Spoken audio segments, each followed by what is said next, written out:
ಸಾರ್ವಜನಿಕ ವಿತರಣಾ ವ್ಯವಸ್ಥೆ ಪಡಿತರ ಅಕ್ಕಿಯನ್ನು ಅಕ್ರಮವಾಗಿ ಸಾಗಿಸುತ್ತಿದ್ದ ವಾಹನವನ್ನು ದಾವಣಗೆರೆ ಜಿಲ್ಲೆಯ ಜಗಳೂರು ಪಟ್ಟಣದ ಪೊಲೀಸರು ಹಾಗೂ ಸಂಬಂಧಿಸಿದ ಅಧಿಕಾರಿಗಳು ರಾಷ್ಟ್ರೀಯ ಹೆದ್ದಾರಿ 50ರ ಕಾರನಕಟ್ಟೆ ಟೋಲ್ ಸಮೀಪ ವಾಹನ ತಡೆದು ಪರಿಶೀಲನೆ ನಡೆಸಿ ವಶಕ್ಕೆ ಪಡೆದುಕೊಂಡಿದ್ದಾರೆ.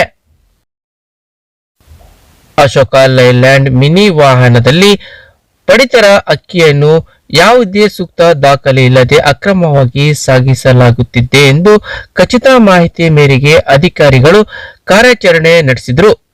ವಾಹನವನ್ನು ತಡೆದು ಪರಿಶೀಲಿಸಿದ ವೇಳೆ ಅದರಲ್ಲಿ ಸಾರ್ವಜನಿಕ ವಿತರಣಾ ವ್ಯವಸ್ಥೆ ಸೇರಿದ ಅಕ್ಕಿಯನ್ನು ಅಕ್ರಮವಾಗಿ ಸಾಗಿಸಲಾಗುತ್ತಿರುವುದು ಬೆಳಕಿಗೆ ಬಂದಿದೆ.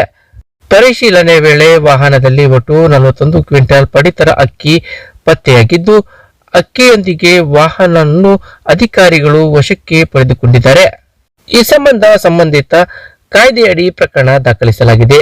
ವಶಕ್ಕೆ ಪಡೆದುಕೊಂಡಿರುವ ಪಡಿತರ ಅಕ್ಕಿ ಹಾಗೂ ವಾಹನದ ಮೌಲ್ಯವನ್ನು ಅಧಿಕಾರಿಗಳು ಅಂದಾಜಿಸಿದ್ದು, ಪ್ರಕರಣಕ್ಕೆ ಸಂಬಂಧಿಸಿದಂತೆ ತನಿಖೆ ಮುಂದುವರೆದಿದೆ. ಅಕ್ರಮ ಪಡಿತರ ದಂಧೆಯಲ್ಲಿ ಭಾಗಿಯಾಗಿರುವವರ ವಿರುದ್ಧ ಕಾನೂನು ಕ್ರಮ ಕೈಗೊಳ್ಳಲಾಗುವುದು ಎಂದು ಅಧಿಕಾರಿಗಳು ತಿಳಿಸಿದ್ದಾರೆ. ಈ ಕಾರ್ಯಾಚರಣೆ ವೇಳೆ ಜಗಳೂರು ಸಿಪಿಐ ಸಿದ್ದರಾಮಯ್ಯ, ಆಹಾರ ನಿರೀಕ್ಷಕ ಶಿವಪ್ರಕಾಶ್ ಸೇರಿದಂತೆ ಮತ್ತಿತರರಿದ್ದರು.